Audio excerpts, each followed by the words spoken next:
కూడా అట్లా చూసుకోవడానికి కూడా టైం ఉండేది లేదు అప్పుడు లాక్డౌన్. ఇక పోరులే పోయిందానికి ఏం ఆలోచించాం కానీ 2-3 టైమ్స్ అన్నా కట్టుకోవచ్చు అట్లా అని.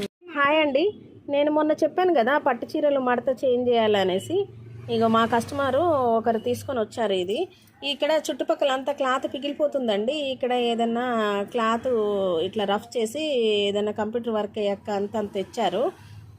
అయితే ఇది రఫ్ చేసి ఒక థ్రెడ్ మ్యాంగోది అది చేయాలండి. అందుకనే మడతలు చేంజ్ చేసుకుంటూ ఉండాలన్నమాట. ఎన్ని రోజులైందమ్మా ఇది పోయి? 2 months.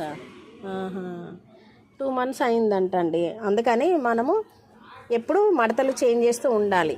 ఇలాంటివన్నీ మా దగ్గరికి వస్తూ ఉంటాయి. అందుకే జాగ్రత్తగా కాస్ట్లీ పెట్టి కొంటాం కాబట్టి పట్టు చీరలు గాలికేస్తూ ఉండాలి, ఫోల్డింగ్స్ చేంజ్ చేస్తూ ఉండాలండి. చూడండి ఇప్పుడు రియల్గా చూపిస్తున్నాను నేను, సరేనా?